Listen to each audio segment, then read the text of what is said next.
Vaccines. This video is based on key insights from the book Vaccines by Peter McCullough. Chapter 1, A Powerful Myth. Peter McCullough begins by challenging a widely held belief that vaccines are the main reason infectious diseases became less deadly in the United States during the 20th century. He points to a legal case where a family claimed their daughter was harmed by a vaccine, and how health organizations argued vaccines were too important to risk with lawsuits. These groups claimed vaccines prevent a huge number of deaths and illnesses each year.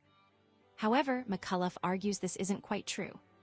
He explains that deaths from diseases like diphtheria, pertussis, and measles were already going down before vaccines were widely used.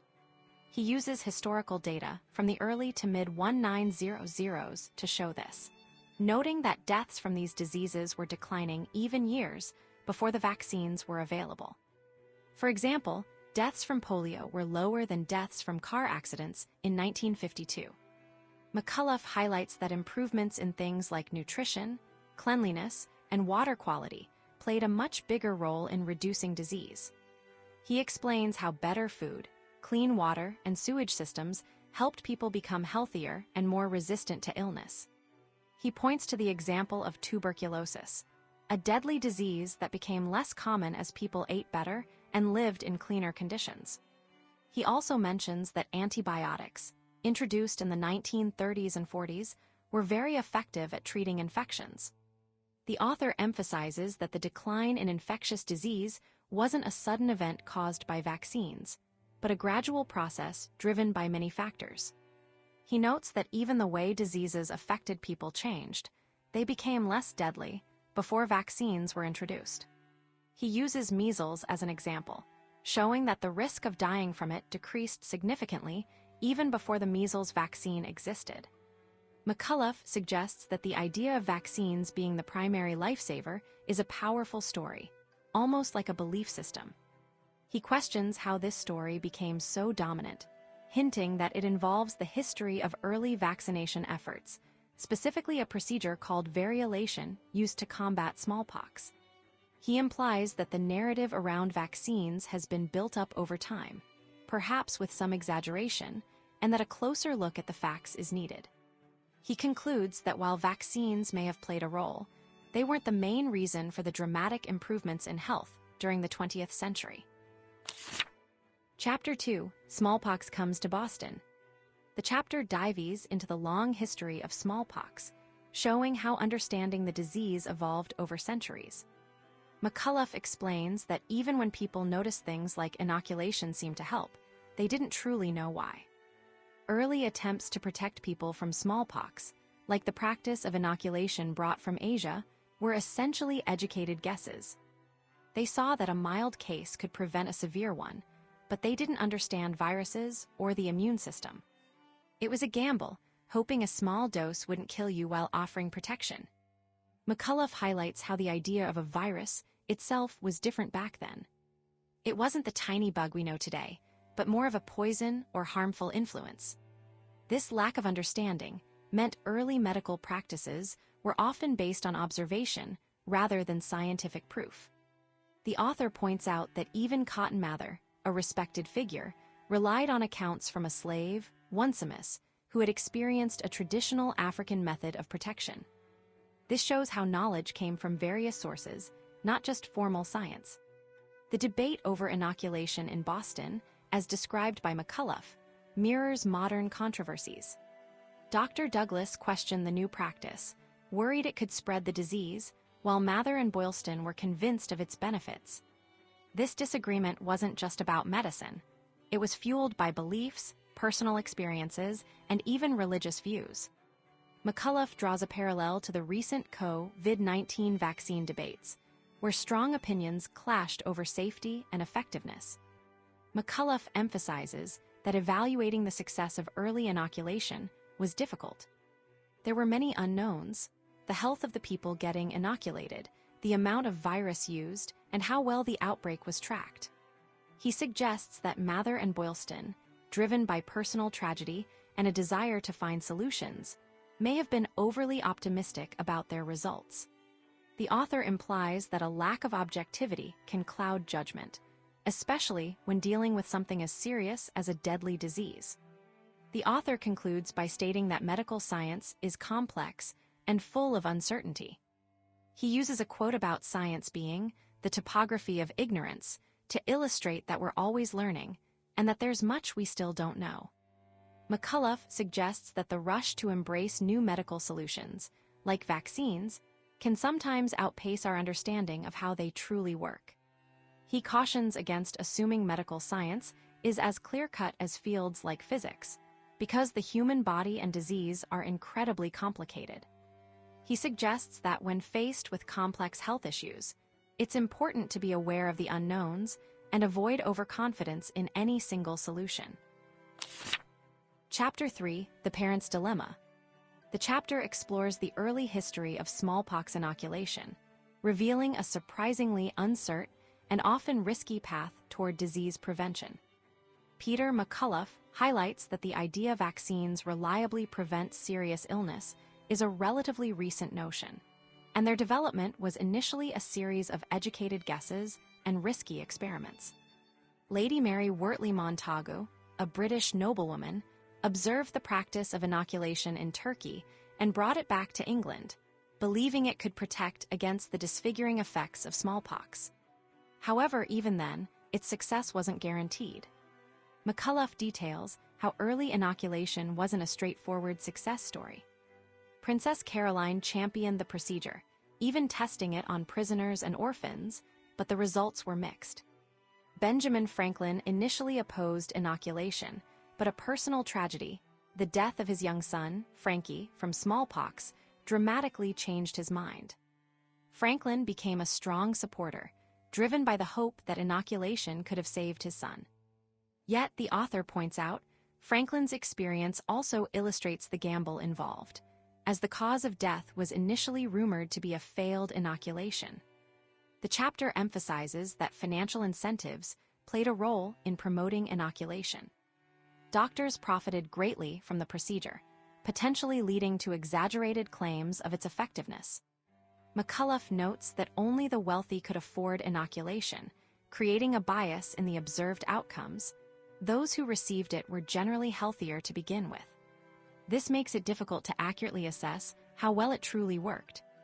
The story takes a tragic turn with King George II and Queen Charlotte, who lost 2 sons to complications from inoculation.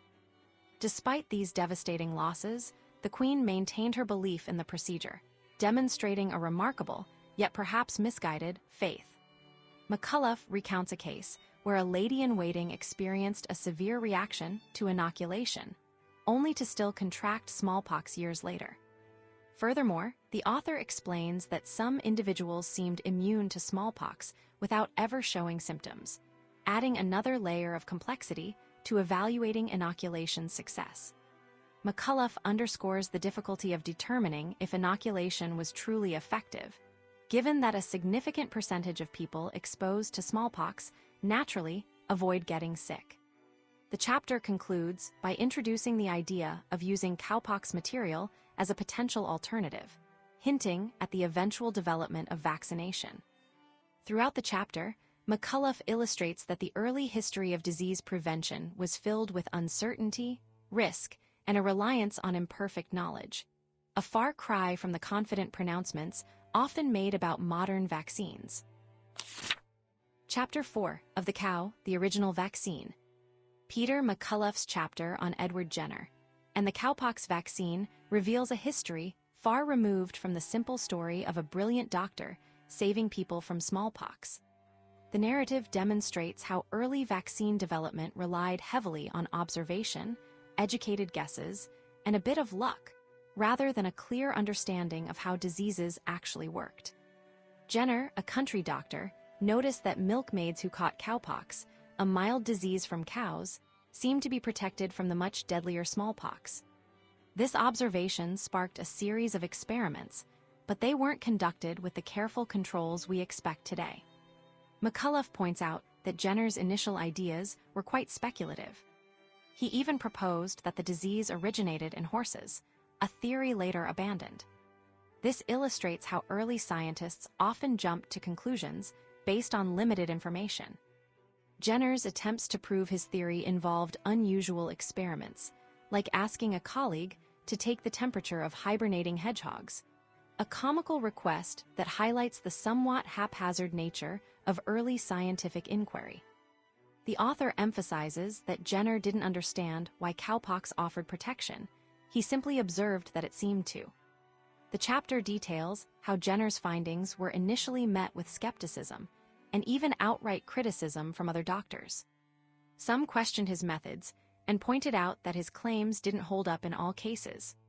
For example, some milkmaids still got smallpox even after having cowpox. To address this, Jenner proposed the idea of genuine versus spurious cowpox, a distinction lacking solid evidence. This demonstrates how scientists sometimes adjust their theories to fit the data, even if it means inventing new categories.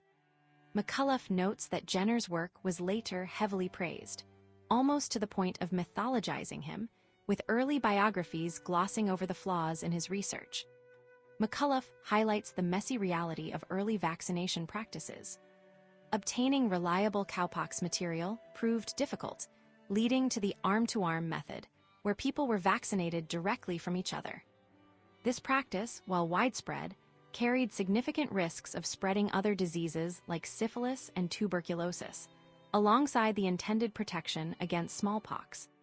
The author suggests that the initial success of vaccination may have been overstated, and that it was difficult to distinguish between true protection from cowpox and simply a milder form of smallpox induced by the early inoculation methods.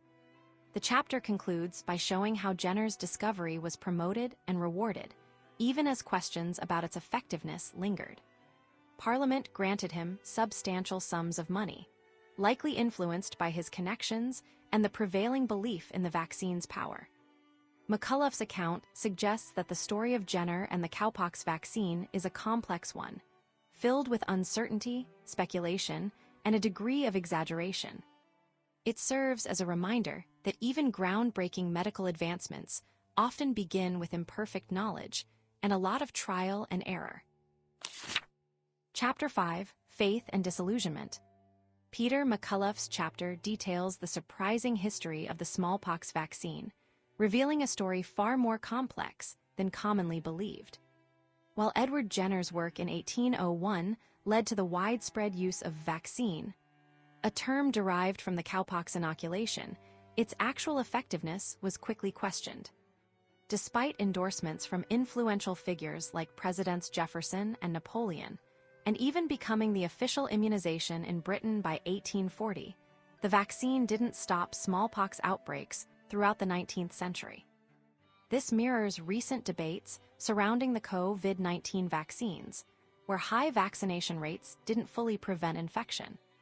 McCullough highlights that early doctors frequently found the vaccine didn't work as expected, with vaccinated individuals still contracting smallpox. A notable case involved the son of an earl who got sick despite being vaccinated as a baby. Instead of questioning the core idea of vaccination, advocates simply suggested people needed repeated revaccinations every few years. This practice benefited doctors financially, creating a system where frequent boosters were encouraged, even as the vaccine's long-term protection remained uncertain. The author points out that this pattern of adjusting the narrative, rather than reevaluating the science, is a recurring theme. The chapter emphasizes that the 19th century was filled with reports of vaccine failures, meticulously documented in medical journals. Doctors and researchers began to realize the vaccine's success wasn't guaranteed. Some who initially championed vaccination later admitted their doubts, even reporting that the procedure itself sometimes caused serious illness or death. The vaccines themselves were often contaminated due to a lack of understanding of hygiene and bacteriology, sometimes carrying diseases like foot and mouth disease, leading to painful side effects. Despite these concerns, governments doubled down on vaccination. In 1853, Britain passed a law requiring all children to be vaccinated, blaming outbreaks on insufficient coverage rather than a flawed vaccine. This sparked the formation of the Anti-Vaccination League and similar groups elsewhere. The author notes that even after decades of mandatory vaccination and continued outbreaks, including a particularly bad one in the 1870s, many doctors continued to believe in the vaccine, sometimes even concealing evidence of its failures. A turning point came with the city of Leicester, England. In 1885, they rejected compulsory vaccination and instead focused on public sanitation and quickly isolating those with the disease. Remarkably, Leicester's smallpox rates plummeted, proving that improved living conditions and public health measures could be more effective than vaccination alone. This success challenged the prevailing belief that vaccination was the only solution. McCullough details how, by the early 20th century, Parliament repealed the mandatory vaccination law. He points out a fascinating mystery. Scientists still haven't definitively identified what Jenner originally used as the vaccine. It's unclear if it was truly cowpox, horsepox, or even a weakened form of smallpox itself. Modern attempts to understand the vaccine virus have only added to the confusion. The author suggests that the success of smallpox eradication was likely due to improvements in overall health and sanitation, rather than solely the vaccine. Ultimately, McCullough argues that the history of smallpox vaccination reveals a pattern of enthusiastic belief, experimentation, and adaptation of the narrative in the face of evidence. The initial idea of using a mild form of a disease to prevent a severe one became a cornerstone of modern medicine. But the path to that point was filled with uncertainty, questionable practices, and a tendency to prioritize faith in the concept over rigorous scientific evaluation. The author implies that this history offers important lessons for evaluating current vaccine programs and the role of scientific honesty. Chapter 6, The Great Stink. The chapter begins by acknowledging Louis Pasteur's importance in vaccine development, but McCullough subtly introduces a theme of uncertainty surrounding its progress.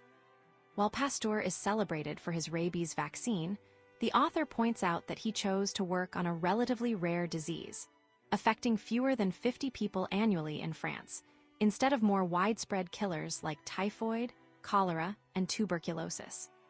This suggests a degree of chance or prioritization beyond purely scientific reasoning in early vaccine research.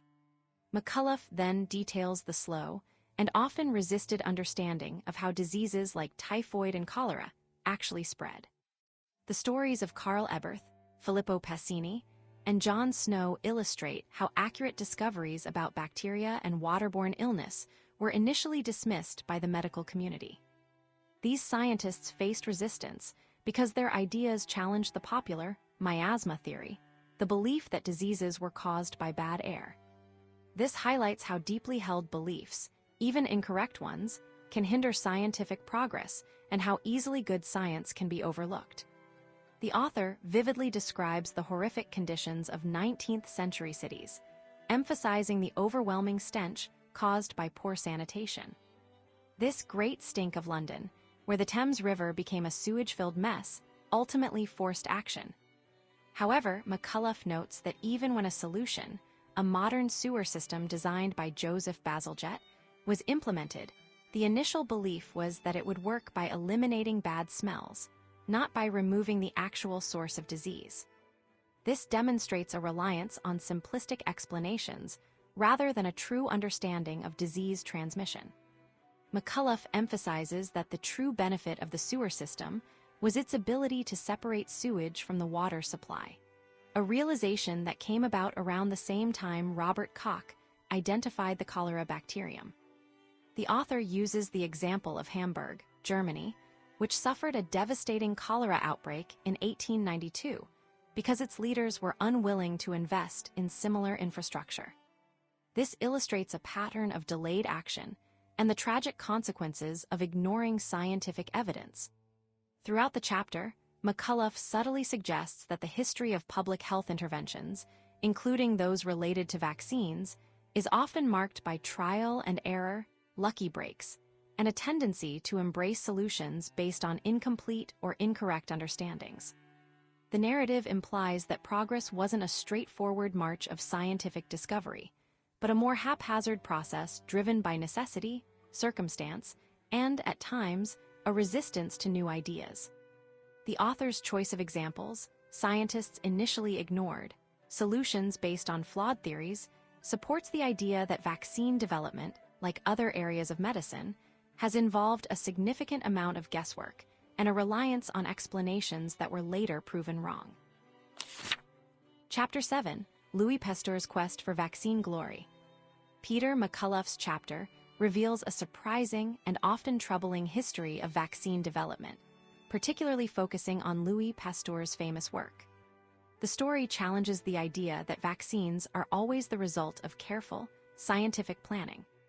Instead, McCullough argues that early vaccine breakthroughs often happened by chance, through risky experiments, and were then heavily promoted, sometimes dishonestly. The tale of fowl cholera illustrates this point. Pasteur initially benefited from the research of Jean-Joseph Henry Toussaint, a veterinarian who had already made significant progress studying the disease. Pasteur then claimed a discovery based on a seemingly accidental event, leaving a bacterial culture out and finding it weakened. However, the author points out that this accidental method proved impossible for others to replicate, suggesting something wasn't quite right with Pasteur's account. In reality, Pasteur's lab assistant, Émile Roux, deliberately created a weakened version of the bacteria, a fact Pasteur didn't initially reveal. This pattern continued with the anthrax vaccine. Pasteur publicly declared success after a dramatic demonstration with sheep, but he was vague about how he achieved this success. He claimed atmospheric oxygen was the key to weakening the bacteria, a claim that was misleading. The truth was, his team had actually used chemicals similar to Toussaint's earlier work to weaken the anthrax, but they concealed this fact. McCullough suggests Pasteur did this partly to avoid giving credit to Robert Koch, a rival scientist who had first identified the anthrax bacteria. McCullough emphasizes that Pasteur's reluctance to share his methods wasn't about quality control, as he claimed, but about maintaining control and profit. He refused to allow other labs to produce the vaccine, protecting his own institute's financial interests. The author highlights a tragic element to this story. Toussaint, the original researcher, died young and never received recognition for his contributions. The chapter underscores that even successful vaccines, like the anthrax vaccine, weren't always safe or reliable. Early versions often caused illness or even death in the animals they were meant to protect. Later, a scientist named Max Stern developed a better anthrax vaccine for animals, but a truly safe and effective vaccine for humans remains elusive, despite ongoing efforts.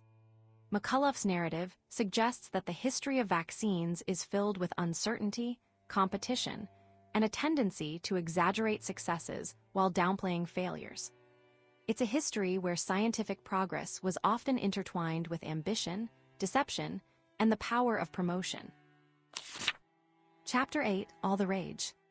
The story of Louis Pasteur's rabies vaccine, as told by Peter McCullough, reveals a surprising side to one of science's biggest heroes. While Pasteur is celebrated for saving lives, the development of his vaccine wasn't a neat, orderly process. It was more like a series of educated guesses and risky experiments, and the results were often presented in a way that made them seem more successful than they actually were. Pasteur aimed to create a rabies vaccine, but at the time, scientists didn't even know what caused rabies. It was thought to be a poison, not a tiny germ-like bacteria. Despite this uncertainty, Pasteur pressed on, experimenting with weakened forms of the disease in rabbits. He believed that by giving someone a mild dose of the disease, their body could learn to fight it off if they were ever bitten by a rabid animal. This idea of weakening a disease to create a vaccine is good, but the early attempts were far from perfect. McCullough highlights that Pasteur's initial animal trials weren't as successful as he claimed. He exaggerated the number of dogs he'd tested and the positive results he'd seen. Before trying the vaccine on a person, Pasteur told people he'd had amazing success with 50 dogs, but his private notes showed he'd only fully tested 20, with mixed results. This shows a willingness to bend the truth to make his work look better.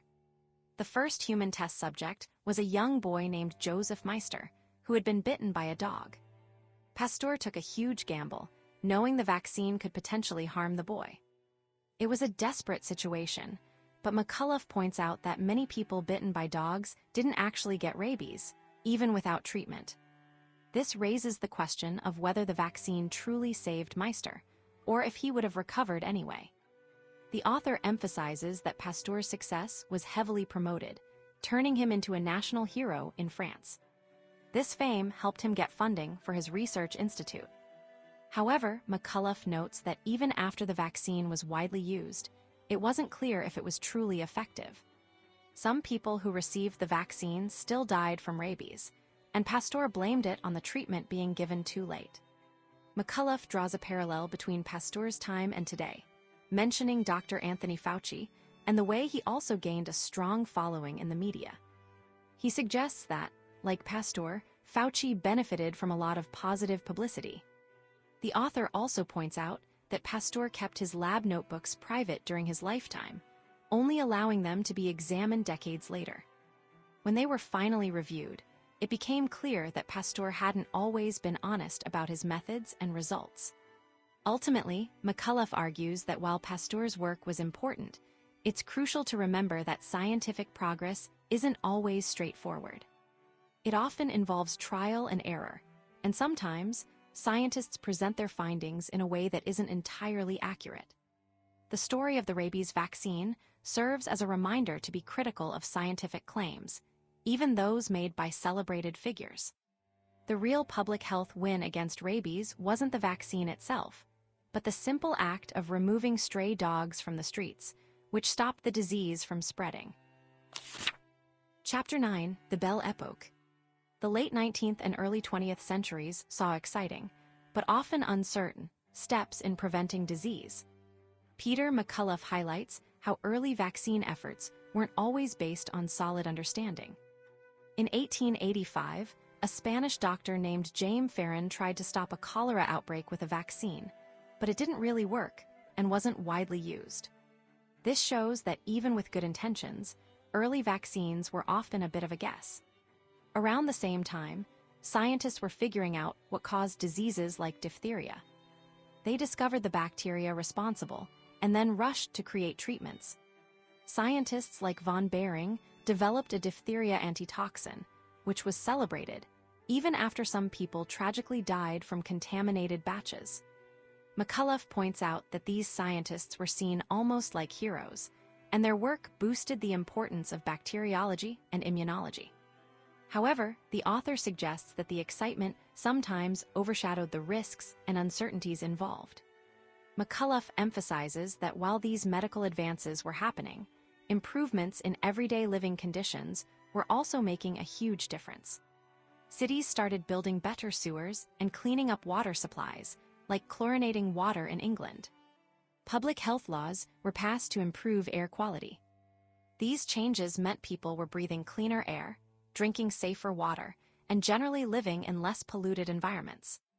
The author notes that better nutrition also played a key role. As people had access to more food, especially new foods from the Americas like potatoes and corn, they became healthier and more resistant to disease.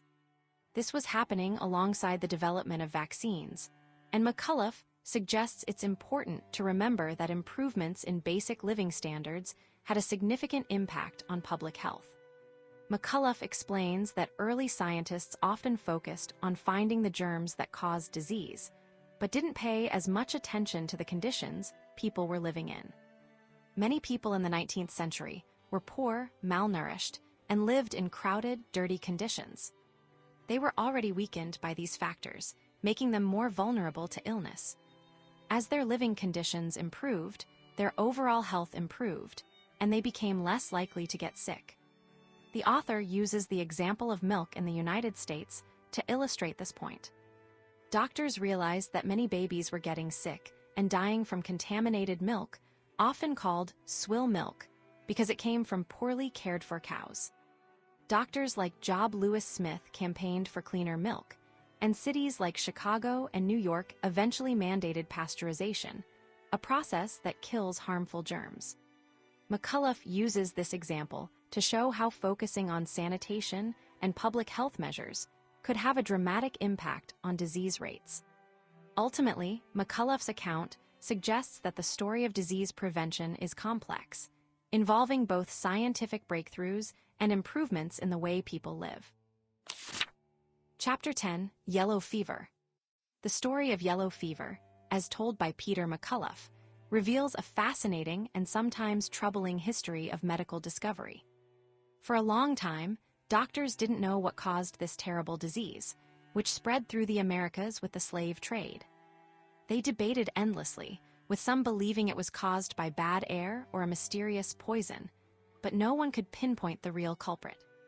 Early attempts to understand and stop the disease, like the French effort to build the Panama Canal, ended in disaster, with thousands of workers dying from yellow fever and malaria. Carlos Finlay, a Cuban doctor, bravely suggested that mosquitoes were spreading the disease, but his idea was largely dismissed by the medical community. It was a bit like trying to tell everyone the Earth was round when they all believed it was flat. Despite being ridiculed, Finlay kept researching and identified the specific type of mosquito involved. Later, Major Walter Reed and his team confirmed Finlay's theory through risky experiments, including deliberately allowing themselves to be bitten by infected mosquitoes. This was a huge step forward, but even then, some doctors refused to believe it, echoing the skepticism Finlay had faced years before. McCullough emphasizes that the real victory over yellow fever came not from a vaccine, but from simple public health measures. William Gorgas led a successful campaign in Havana to eliminate mosquito breeding grounds by draining swamps and using fumigation. This dramatically reduced the disease, and similar efforts worked in Brazil and the United States. The Panama Canal was finally completed thanks to these sanitation efforts. While Walter Reed and William Gorgas gave credit to Carlos Finlay, McCullough points out that modern accounts often overemphasize the role of the vaccine developed later by Max Thaler. The author highlights a pattern. Initial theories are often wrong, and real progress comes from careful observation and practical solutions. The vaccine, developed in 1937, was hailed as a breakthrough, and Thaler even won a Nobel Prize. However, McCullough notes that yellow fever still exists in areas with rainforests and monkey populations, suggesting the vaccine isn't a perfect solution. He argues that controlling mosquitoes remains the most effective way to prevent the disease. McCullough's account suggests that medical advancements aren't always neat and tidy. Sometimes they involve a lot of trial and error, even risky experiments. He also implies that the story of yellow fever has been somewhat rewritten, with the importance of sanitation downplayed in favor of celebrating the vaccine. This, according to McCullough, is a pattern where initial guesses and gambles are later presented as carefully planned successes, often boosted by those promoting a particular solution. He cautions against blindly accepting medical narratives and encourages a critical look at the evidence. Chapter 11: Influenza, Targeting the Wrong Pathogen.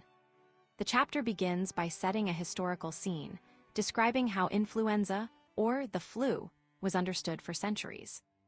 Early on, people simply linked it to cold weather, calling it influence of the cold. As time went on, outbreaks became more noticeable, like the Russian flu of 1889, but the actual cause remained a mystery.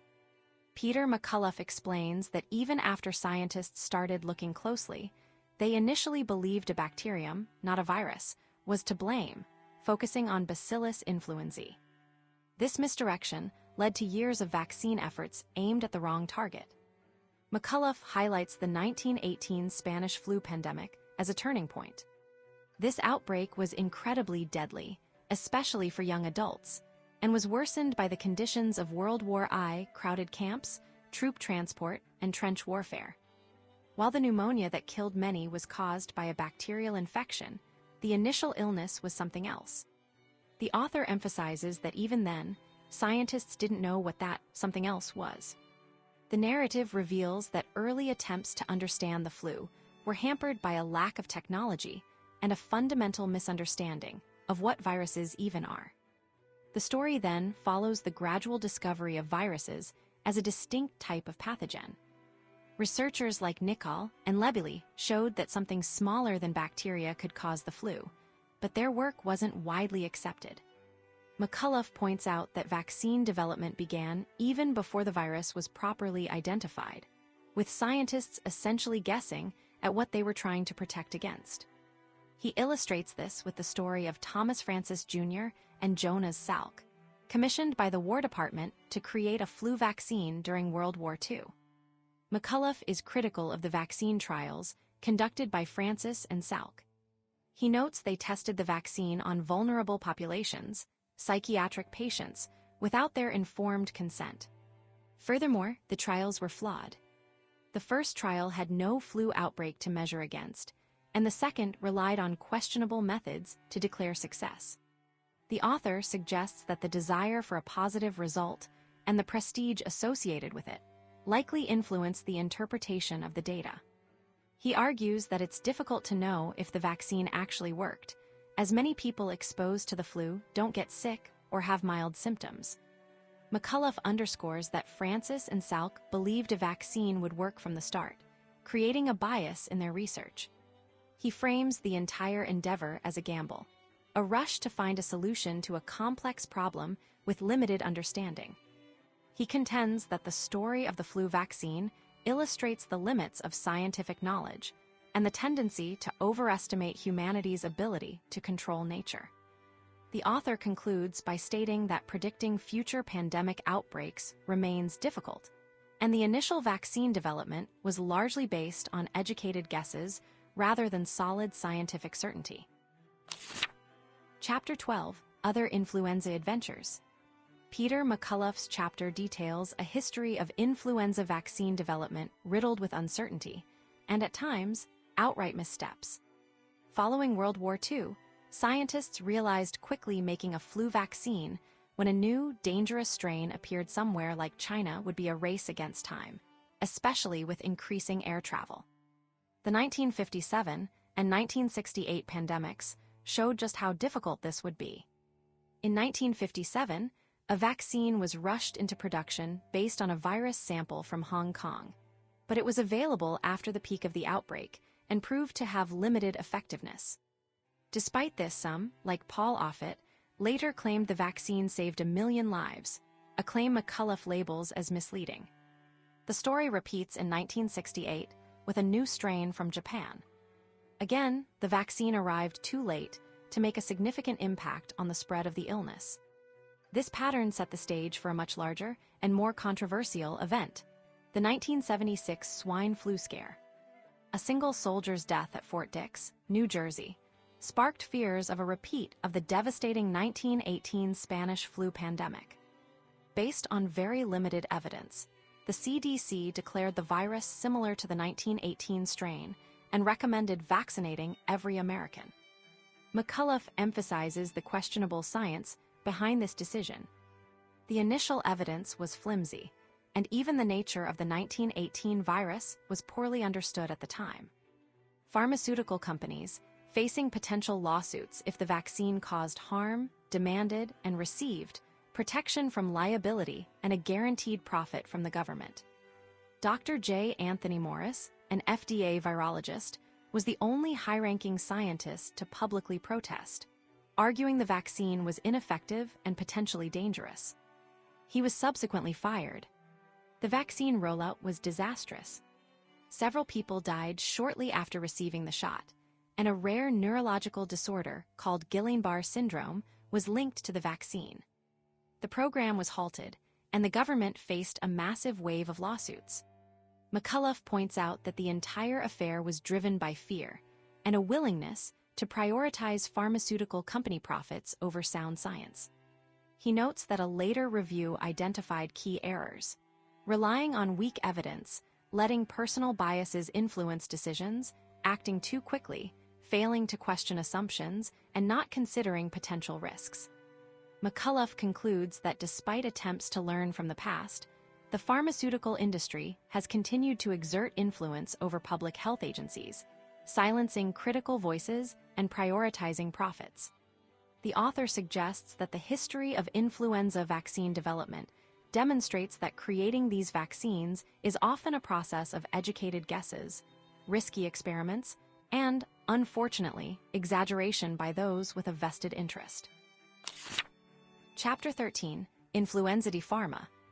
Peter McCullough begins by looking back at the 1976 swine flu scare, suggesting that drug companies took advantage of the situation.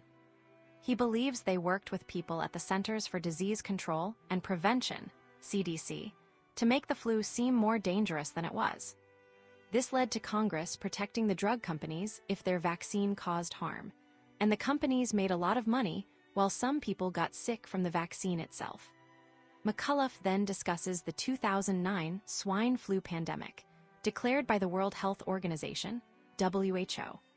He questions the data used to make this declaration, stating that the virus wasn't as new or dangerous as claimed. Despite this, governments bought huge amounts of vaccines and medications that didn't really help. Again, he argues, pharmaceutical companies profited greatly. He points out that, after nearly a century since the 1918 flu, a truly deadly pandemic hadn't appeared, creating pressure within the scientific community to justify decades of preparation. The author explains that scientists, Kawiyaka and Fauci, decided to try and create a more dangerous flu virus in the lab. They experimented with the H5N1 avian flu, which is deadly but doesn't spread easily between people. Through genetic changes and passing the virus through ferrets, they made it able to spread through the air.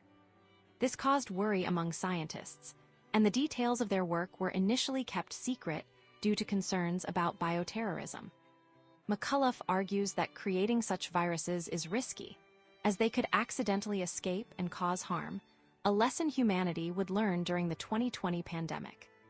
McCullough asserts that flu vaccines aren't very effective, echoing a statement made by a virologist in 1976. He explains that the flu virus changes constantly, making it hard for vaccines to keep up. He uses the analogy of a product needing to be replaced every year despite not working well, questioning why people continue to get flu shots. He further explains that flu viruses attack in the nose and throat, where antibodies from shots don't easily reach them.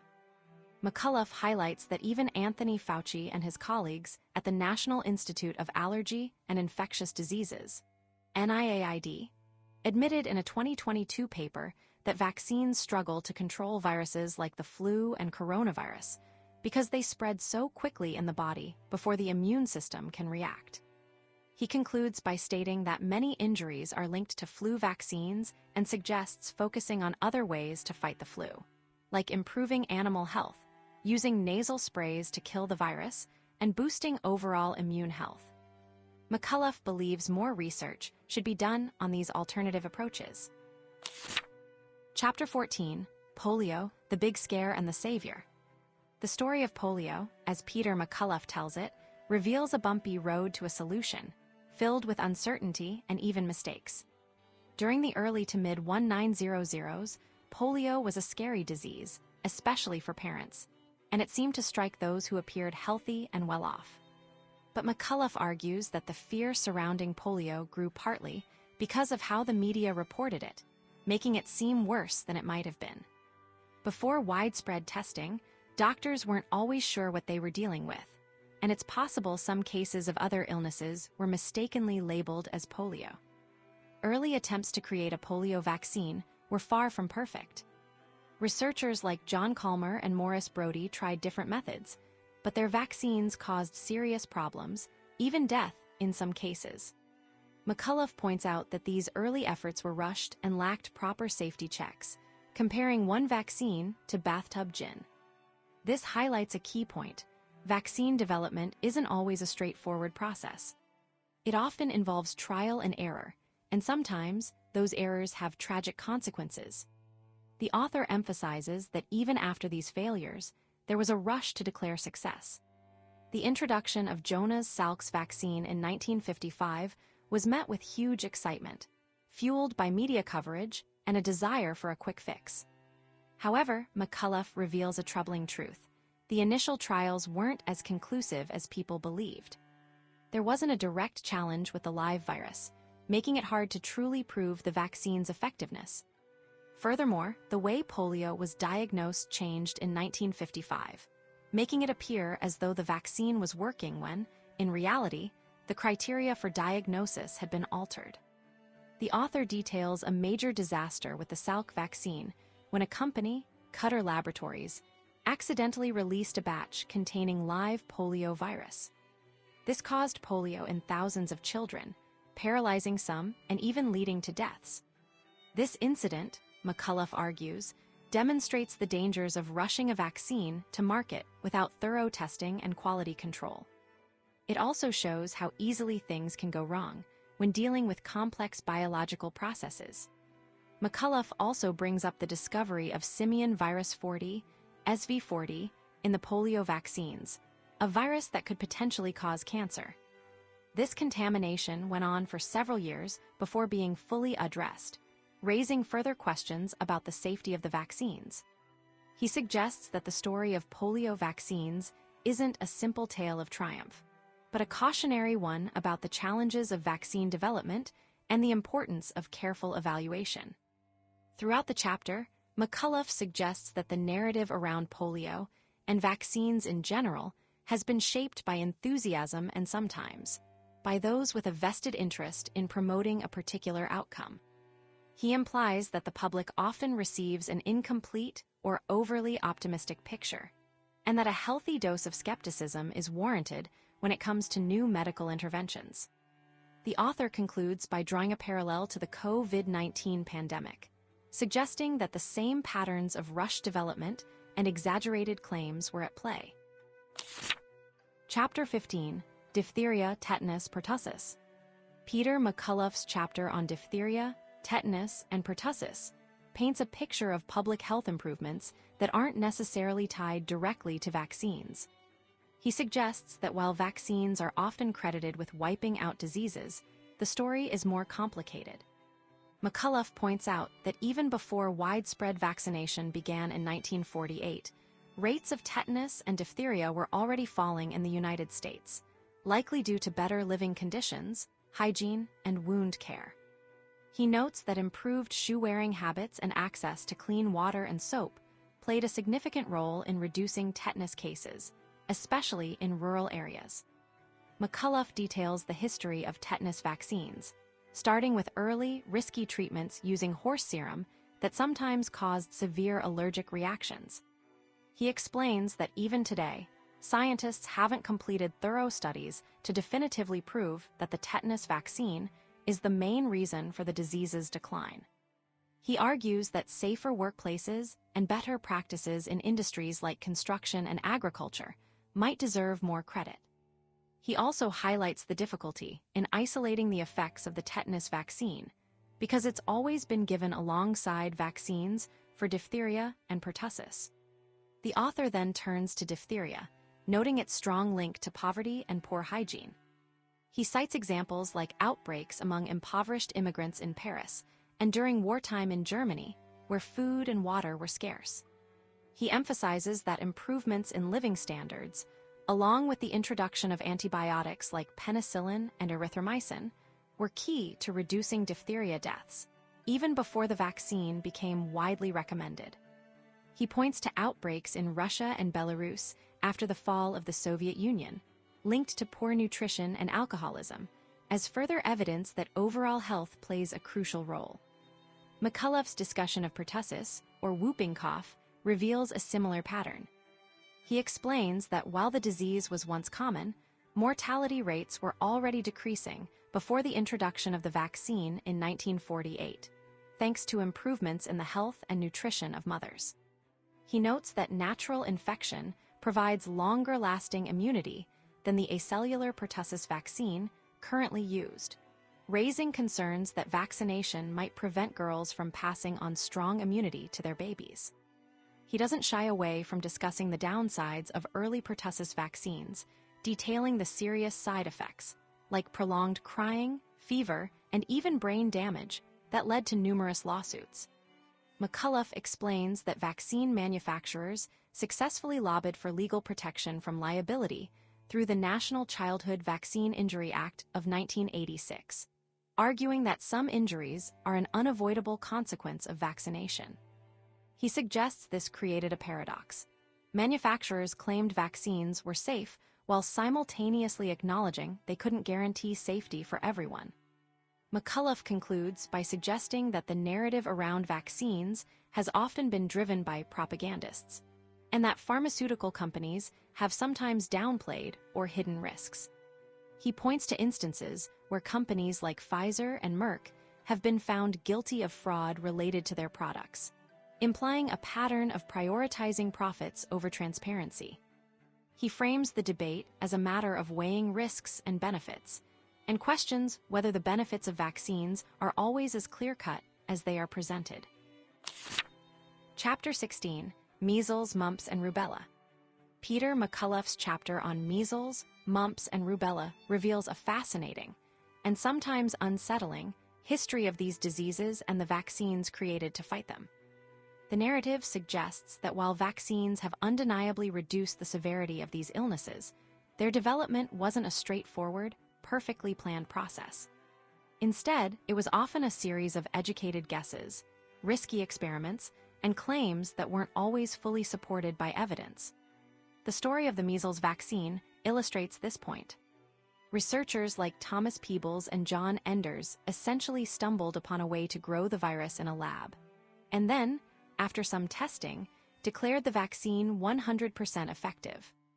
McCullough points out that this initial claim has since been proven inaccurate, with studies showing the vaccine doesn't always create lasting immunity. Later improvements by Dr. Hilleman aimed to reduce side effects, showing a continuous process of refinement rather than a perfect initial solution. McCullough highlights that even with vaccination, outbreaks still occur, and the focus often remains on increasing vaccination rates rather than exploring other ways to help people who get sick. He cites the tragic case of a young girl who died from pneumonia after contracting measles, arguing that simple treatments like vitamin A and antibiotics were delayed, potentially contributing to her death. This illustrates a preference for vaccination as the primary solution, even when other interventions could improve outcomes. The development of the mumps and rubella vaccines also reveals a similar pattern. The mumps vaccine, created by Morris Hilleman, wasn't fully effective, and Japan even switched to a separate mumps vaccine due to concerns about side effects. The rubella vaccine's origin is particularly striking, as the virus used in its creation was grown in cells obtained from aborted fetuses. A detail McCullough presents without judgment, but one that underscores the unconventional methods sometimes employed in vaccine development. McCullough suggests that public health messaging around these vaccines has sometimes been overly enthusiastic and potentially misleading. He notes a growing trend of vaccine hesitancy and implies that public health officials may downplay instances where vaccinated individuals contract measles, labeling them as having unknown vaccination status. He believes this creates a biased picture of vaccine effectiveness.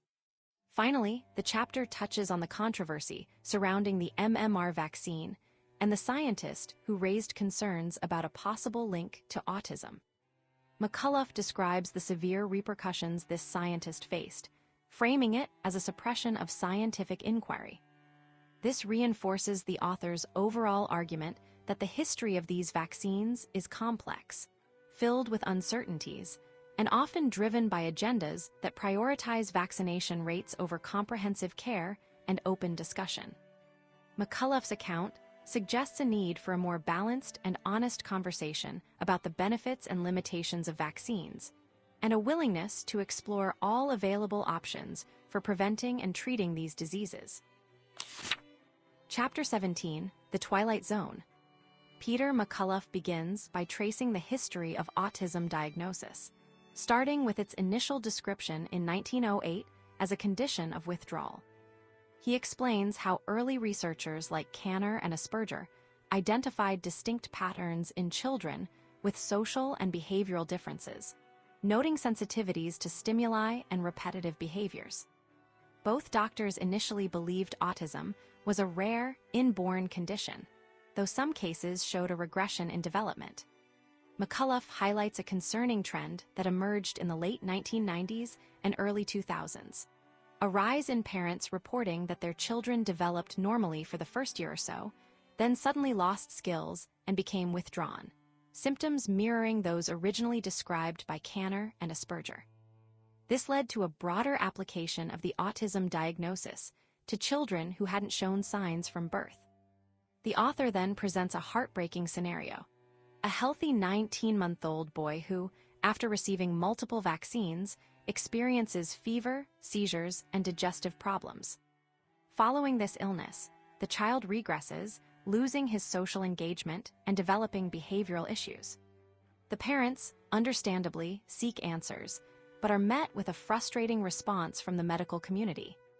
Despite acknowledging the unknown cause of autism, doctors firmly deny any connection to vaccines, a stance McCullough points out is a logical flaw. McCullough emphasizes the lack of research comparing autism rates in vaccinated versus unvaccinated children, despite the parents' concerns. He notes that public figures, like Bill Gates, with financial ties to pharmaceutical companies, publicly dismiss any link between vaccines and autism. This creates a situation where parents feel dismissed and isolated, discovering a large community of families with similar experiences. McCullough argues that the medical establishment's refusal to investigate a potential connection feels like a deliberate blind spot. He describes the situation as entering a confusing and unsettling realm, comparing it to the Twilight Zone, where accepted truths seem distorted and questioning the established narrative feels like madness. He suggests that vaccine development, while aiming to prevent illness, has often relied on trial and error, and that claims of safety and effectiveness are often amplified through persuasive messaging rather than solid evidence. Chapter 18, Andrew Wakefield versus the Vaccine Cartel. Peter McCullough presents a historical account centered on Dr. Andrew Wakefield and a perceived conflict with the pharmaceutical industry, particularly concerning the MMR vaccine and its potential link to autism. The author argues that vaccine development hasn't always been a precise science, but rather a process of trial and error, sometimes driven by marketing rather than solid proof. He points to the 1976 swine flu pandemic as an example, where vaccine manufacturers received protection from lawsuits even though the predicted outbreak didn't happen. This protection, solidified by the National Childhood Vaccine Injury Act of 1986, allowed companies like Merck to expand the number of vaccines given to children without fear of being held responsible for potential harm. McCullough details Merck's history, noting its early involvement with addictive substances like morphine and cocaine, suggesting a pattern of prioritizing profit over public health. He then introduces Dr. Wakefield, who, after hearing from parents, investigated a possible connection between the MMR vaccine and the development of autism and intestinal problems in children. Wakefield's research, published in The Lancet, didn't prove a link, but simply documented parents' observations and called for further investigation. The author contends that Wakefield became the target of a massive smear campaign, comparing it to the historical mistreatment of Dr. Ignaz Semmelweis, who advocated for hand-washing to prevent infection. McCullough asserts that the attacks on Wakefield were motivated by the pharmaceutical industry's desire to protect its profits and reputation. He emphasizes that Wakefield didn't claim the MMR vaccine caused autism, but suggested a possible association that needed to be studied. McCullough highlights the timing of the attacks on Wakefield, coinciding with legal proceedings where families were seeking compensation for alleged vaccine-related injuries. He claims that a journalist, Brian Deere, with potential conflicts of interest, published reports questioning Wakefield's integrity. The author describes this as a tactic used by Big Pharma to silence those who challenge their interests, referencing an interview with former Congressman Dave Weldon, who described being pressured to back off questioning vaccine safety. McCullough disputes the accusations of fraud against Wakefield, pointing out that the Lancet initially refused to retract the paper and that the head of the medical panel reviewing Wakefield's case had financial ties to a vaccine manufacturer.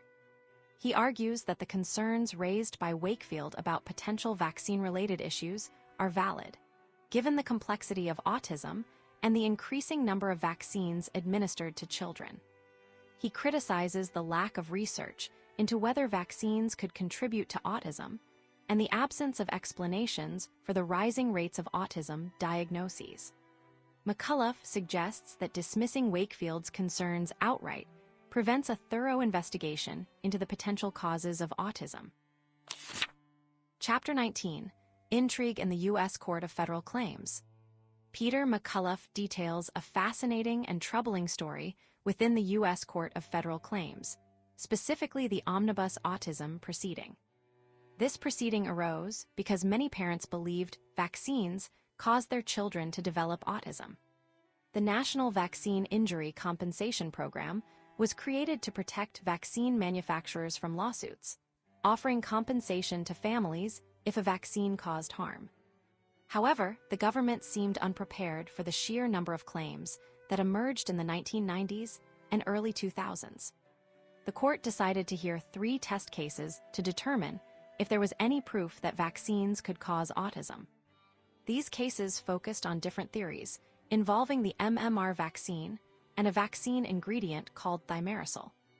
McCullough believes these initial claims were flawed, particularly the focus on thimerosal, as autism doesn't present like mercury poisoning. He suggests a more likely explanation is that some children might have a dangerous reaction to receiving multiple vaccines at once, overwhelming their systems. The story takes a dramatic turn with Dr. Andrew Zimmerman, a neurologist who initially stated there was no scientific link between vaccines and autism. However, before a hearing, he clarified to Justice Department lawyers that this was only specific to one case, and that vaccines could cause autism in children with underlying mitochondrial dysfunction, a problem with how the body makes energy. He mentioned a specific patient who showed this connection. That patient turned out to be Hannah Poling, whose father was a neurologist at Johns Hopkins. Hannah's case was unique. She developed normally until after receiving several vaccines at once, then quickly developed a fever and symptoms that led to an autism diagnosis. Her father and mother, both doctors, believed the vaccines triggered her condition, potentially due to an underlying, previously undetected mitochondrial issue. This was a significant problem for the government's case, as a respected medical professional was suggesting a link. McCullough explains that the Justice Department then dismissed Dr. Zimmerman as an expert witness and secretly offered a settlement to the Polings. The condition was that the details of the settlement remain confidential. This information only became public when a memo about the settlement was leaked to a reporter. The government's actions suggest they were desperate to avoid acknowledging a connection between vaccines and autism.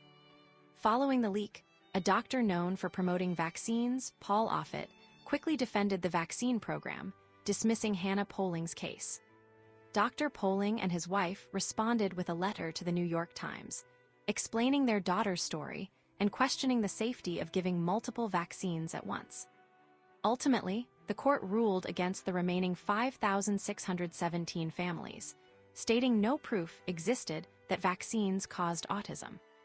McCullough implies this decision was influenced by the government's desire to protect vaccine manufacturers and maintain public trust in vaccines, even if it meant suppressing evidence.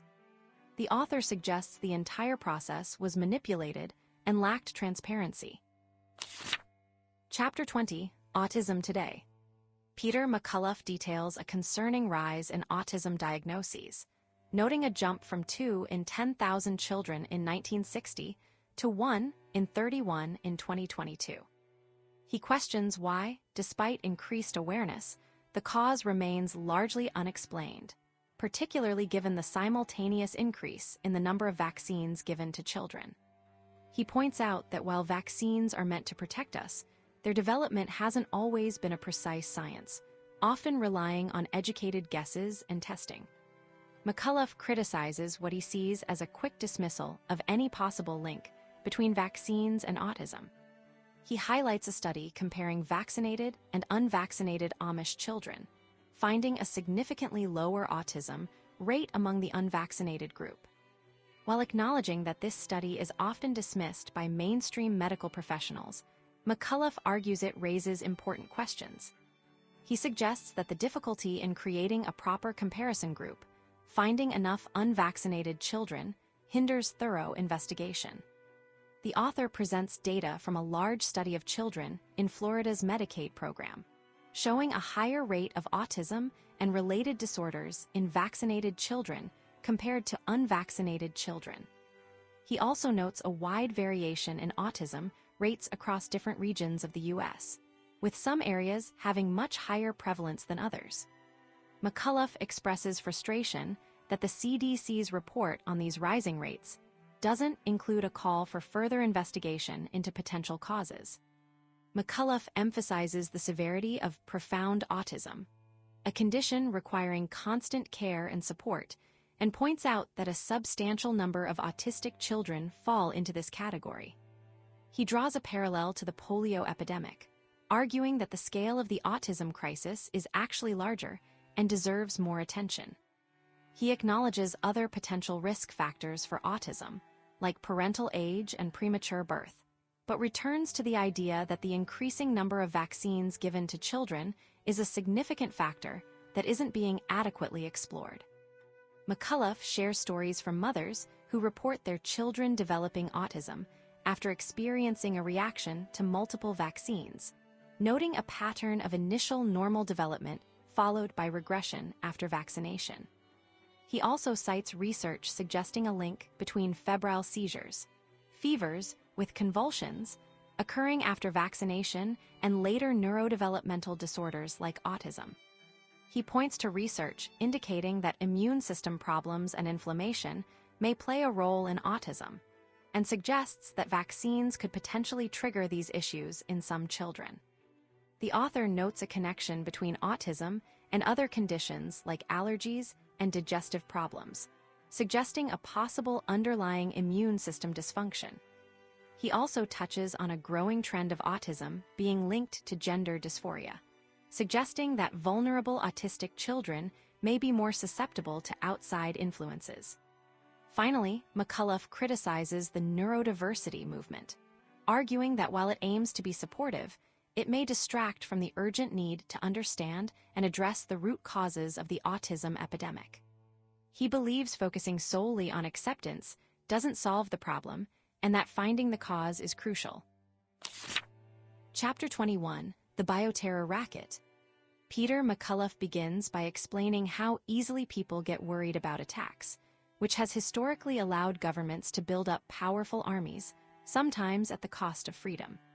He points to warnings from leaders like James Madison and Dwight Eisenhower about the dangers of a strong military and its influence on government. He then introduces Major General Smedley Butler, who believed war itself was a way to make money for powerful groups. McCullough details how, over time, the U.S. military became closely connected with biomedical research and pharmaceutical companies, starting with early work on diseases like yellow fever and influenza. He notes that companies realized the government was a huge customer for their products. He then shifts to the disturbing story of Unit 731, a Japanese army group during World War II that performed cruel experiments on people with dangerous germs. After the war, the U.S. government secretly gave immunity to the doctors involved in exchange for their research, showing a willingness to use questionable information. The author explains that during the Cold War, the U.S. built up a large bioweapons program, but faced public backlash after accidents, like accidentally killing sheep with a nerve agent. President Nixon then announced the U.S. would stop making biological weapons, but allowed research to continue under the guise of creating defenses, like vaccines. McCullough argues this created a loophole, allowing risky research to continue. McCullough then focuses on the anthrax vaccine given to soldiers during the Gulf War. He highlights concerns that it may have caused Gulf War syndrome, a collection of health problems. Despite these concerns, the vaccine was mandated again after the 2001 anthrax attacks, which he suggests were orchestrated by someone within the biodefense industry itself, specifically a scientist named Bruce Ivins. The author contends the FBI's investigation was suspicious, and that Ivins may have intentionally caused the attacks to promote his vaccine. McCullough emphasizes that the anthrax attacks weren't the work of terrorists, but someone inside the system. He argues this highlights a dangerous trend. The biopharmaceutical complex, a partnership between the military, labs, and drug companies, prioritizes its own interests over public safety. He suggests that scientists sometimes overestimate their knowledge and underestimate the risks of their work. The author points out that after 9/11, the government passed laws like the BioShield Act and the PrEP Act, which gave more power and money to biodefense efforts and protected drug companies from lawsuits. He suggests these laws were based on the idea that invisible germs were the new threat, and that scientists could protect everyone with vaccines as long as they were trusted and shielded from responsibility. McCullough implies that this trust is misplaced, and that the pursuit of these countermeasures is fraught with danger. He believes vaccine development has been a matter of guesses, gambles, wild experimentation, and exaggerated by propagandists. Chapter 22, A New Illness for a New Vaccine Era. Peter McCullough's chapter reveals a surprising history behind coronavirus research, suggesting that the pursuit of vaccines wasn't simply a straightforward effort to protect public health. It began with the discovery of coronaviruses in 1965, initially understood as causing only the common cold. However, a scientist named Ralph Baric became fascinated with these viruses, not to eliminate them, but to manipulate them, creating new versions in a lab. McCullough points out this work started well before any natural outbreak, raising questions about the timing. Baric's research, funded by patents and grants, focused on making coronaviruses more dangerous, a process called gain-of-function research. This involved altering the viruses to see if they could infect humans more easily. The author highlights a curious coincidence. Just 7 months after Baric filed a patent for these manipulated viruses, the SARS outbreak began in China. This timing, McCullough argues, led to a surge in funding for coronavirus research, particularly for Baric and his colleagues. The narrative then shifts to the collaboration between Baric and Peter Daszak, head of EcoHealth Alliance. They secured substantial funding to study bat coronaviruses, with the stated goal of predicting which ones might jump to humans. McCullough notes skepticism from other virologists about Daszak's prediction methods, suggesting it was a difficult task with many unknowns. Despite this, the project received support from U.S. agencies, including those with ties to controversial research like the alleged anthrax attacks. McCullough emphasizes the extensive documentation showing Baric and Daszak's work to modify bat viruses to make them infectious to humans. They identified viruses in bats that could bind to human cells, and then actively worked to enhance their ability to do so. The author points to a 2018 proposal to DARPA, a defense agency seeking funding to further manipulate these viruses, specifically adding a furin cleavage site, a key component that makes the virus highly infectious. This site unexpectedly appeared in the SARS-CoV-2 virus that caused COVID-19. McCullough challenges the claim that the National Institutes of Health, NIH, didn't fund gain-of-function research. He cites a 2015 paper from Baric and his team, stating that their work had been reviewed and approved by the NIH. The author suggests that the stated goal of creating countermeasures was, in part, a way to justify the research and secure continued funding. Daszak, McCullough claims, even acknowledged the need to hype the threat of coronaviruses to attract investment in vaccine development. Ultimately, McCullough presents a picture of a research landscape driven by funding opportunities and potential profits, rather than solely by public health concerns. He implies that the development of coronavirus vaccines wasn't a purely scientific endeavor, but one influenced by experimentation, speculation, and a degree of self-interest. The chapter suggests that the narrative surrounding the pandemic and vaccine development may have been exaggerated for various purposes. Chapter 23, Moderna's Amazing Prescience. Peter McCullough's chapter explores a surprising connection between key players and events leading up to the COVID-19 pandemic, suggesting the rapid vaccine development wasn't as reactive as it seemed. He begins by highlighting Stefan Bancel, the CEO of Moderna, who previously led a company that built a high-security lab in Wuhan, China, the very place where the virus originated. This raises questions about foresight and potential connections. McCullough argues that the creation of mRNA vaccines, while groundbreaking, felt like a risky undertaking. He compares it to a myth about stealing fire from the gods, emphasizing the ambitious and almost unbelievable nature of trying to reprogram the very building blocks of life. The process involves giving instructions to our cells to make a piece of the virus, hoping our bodies will learn to fight it off. The author points out that while mRNA vaccines were hailed as a solution, they weren't perfect. A key concern was that they only targeted one part of the virus, which could mean the vaccine might not work well against new versions of the virus. This idea, called original antigenic sin, suggests the first exposure might actually limit how well we respond to future threats. There was also worry about a phenomenon called antibody-dependent enhancement, where the vaccine could potentially make the illness worse in some cases. McCullough suggests that experts like Fauci were aware of these risks, but proceeded anyway, anticipating the need for repeated booster shots. A particularly striking detail McCullough presents is a patent filed by Bancel in 2016 for a genetic sequence that, incredibly, matched a crucial part of the SARS-CoV-2 virus, the part that makes it able to infect humans.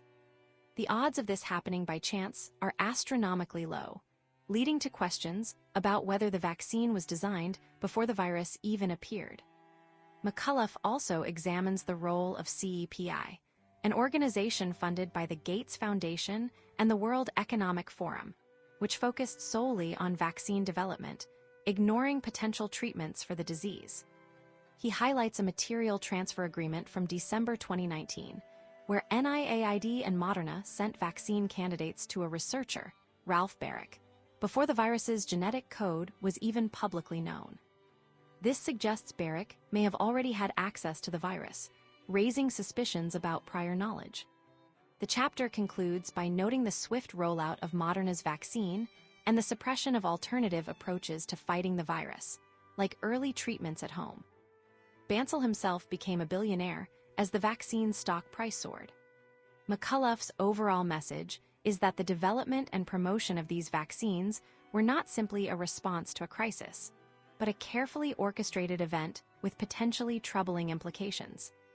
He implies that the narrative surrounding the vaccines was exaggerated and that other possibilities were ignored. Chapter 24, Reckless New World. Peter McCullough recounts a lifetime of accepting vaccines as a standard part of healthcare, beginning with his own childhood immunizations in the 1960s.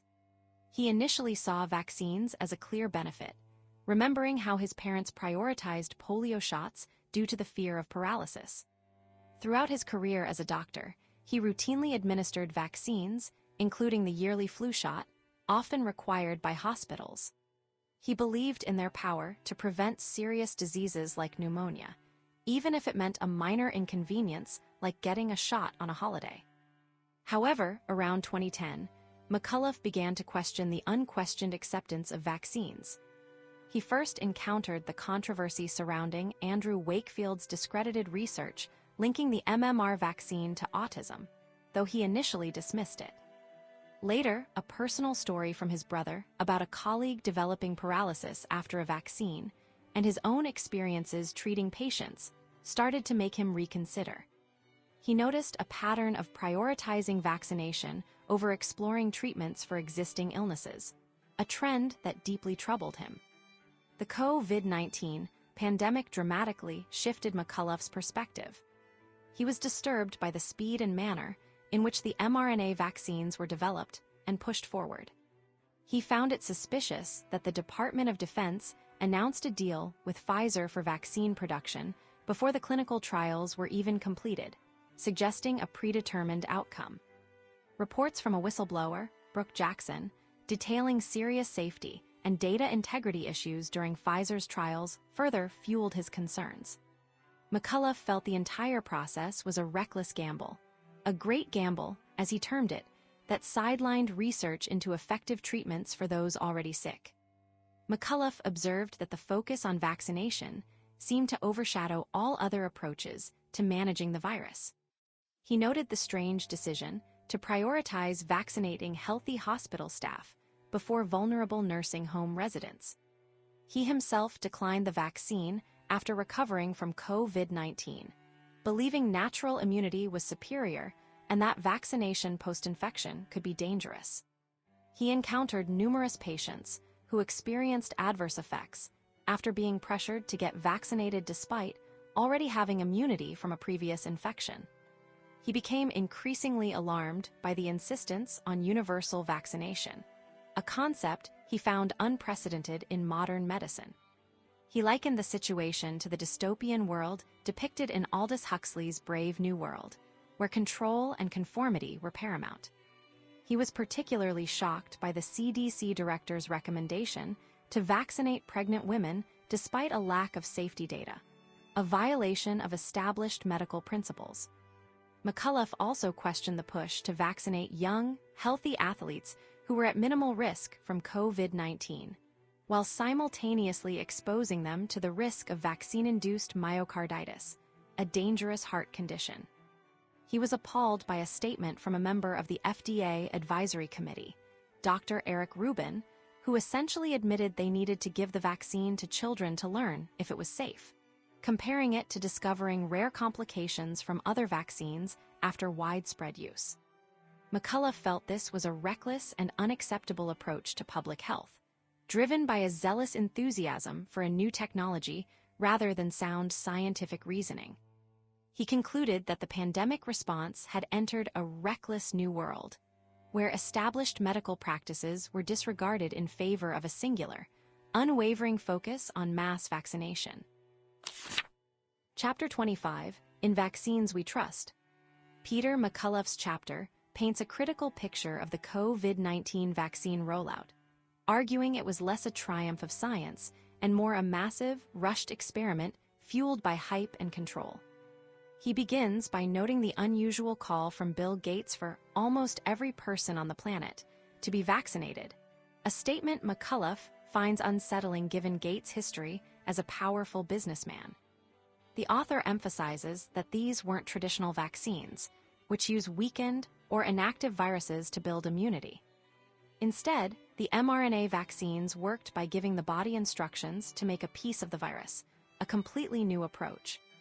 McCullough points out that while mRNA technology had been studied for decades, its application to vaccines was still largely experimental. He highlights that scientists like Catalin Carrico and Drew Weissman made key modifications to the mRNA to make it work, modifications that were novel and hadn't been widely tested before the pandemic. He frames the global rollout as the largest experiment ever conducted on humans, given the speed and scale of the vaccination campaign. The author suggests that those promoting the vaccines presented them with a near-religious fervor, comparing figures like Anthony Fauci to a pope issuing unquestionable decrees. McCullough details how questioning the vaccines or suggesting alternative treatments, like hydroxychloroquine or ivermectin, led to censorship and professional repercussions for doctors. He illustrates this with the example of Jimmy Kimmel's comments suggesting unvaccinated people deserve to die, showing the divisive rhetoric that emerged. McCullough draws parallels to the story of Frankenstein, warning that even the smartest scientists can't perfectly replicate nature. He notes the Vatican's endorsement of the vaccine, even issuing a commemorative coin, further emphasizing the religious-like devotion surrounding it. He points out the irony that people feared being around those who weren't vaccinated, even though the vaccines didn't actually prevent infection, a fact eventually admitted by the CDC. The author is particularly concerned that people continued to receive boosters even after experiencing adverse reactions, as if unwavering faith in the vaccine outweighed individual health concerns. He questions the motives behind maintaining vaccine mandates, even after the CDC acknowledged the vaccines didn't stop transmission. McCullough ultimately suggests the mass vaccination program may have been part of a larger, more concerning plan involving control and a loss of personal freedom. He concludes by stating that most people didn't understand what they were being injected with or the deceptive practices used to promote it. Chapter 26, A Clinical Sleight of Hand. Peter McCullough details a troubling story about how the COVID-19 vaccines were quickly made and released to the public. He argues that the rush to create a vaccine felt more like a risky gamble than careful science, and that the good news about the vaccines was often stretched or not entirely true. Before the pandemic, a law called the PrEP Act was already in place, allowing the government to quickly respond to health emergencies, and it gave vaccine makers a lot of protection from lawsuits. This meant companies could make a lot of money with little risk if something went wrong. McCullough explains that Pfizer and Moderna, the companies behind the most common vaccines, received a lot of help from the U.S. government. Pfizer's vaccine was tested in a large trial, but the author points out some big problems with how the trial was done. For example, the trial didn't fully count all the COVID-19 cases right away, which made the vaccine look more effective than it might have been. Also, many people in the trial figured out they'd gotten the vaccine because they felt sick afterward, and this could have influenced how they reported their symptoms. The author contends that the initial trial focused on whether the vaccine prevented mild illness, like a cold, instead of preventing serious sickness, hospitalization, or death. McCullough believes this was a mistake. He also highlights that Pfizer quickly announced the vaccine was working, even though the trial wasn't fully finished and some people who got the vaccine had died. The FDA authorized the vaccine for emergency use very quickly, and the public saw images of cheering crowds, unaware of the issues with the trial. McCullough describes how the FDA kept safety data about the vaccine hidden from the public for a long time, only releasing it after a lawsuit. This data revealed a surprisingly high number of deaths shortly after vaccination, 1,223 deaths within 90 days. While companies usually pull a product if even a small number of deaths occur, the FDA didn't take action. He notes that the original vaccine quickly became outdated when new versions of the virus, like Omicron, appeared, and the updated boosters were tested on animals instead of people.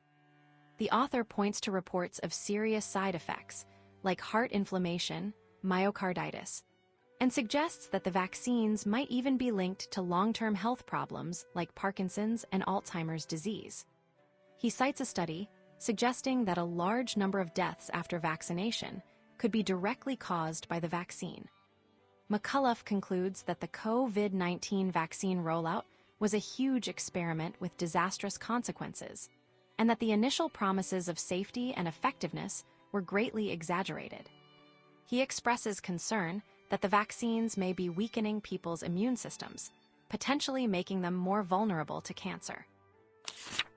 Chapter 27, Conclusions. Peter McCullough argues that while vaccines started as a good idea, using science to help people avoid sickness, things have gone wrong. He believes the way vaccines are made and tested isn't careful enough, and it's more like guessing and hoping for the best than solid science. He points out that understanding sickness is super complicated, much more than something simple like how a ball flies through the air. Because it's so complex, there's a lot of room for different opinions and arguments. McCullough feels that vaccine development has been driven by money and what companies want, instead of truly focusing on what's safest and best for people.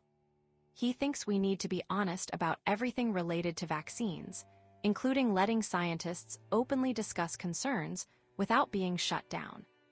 He uses the example of a former FDA head, Scott Gottlieb, quickly taking a job at Pfizer after leaving the government, suggesting a too close relationship between regulators and the companies they're supposed to oversee.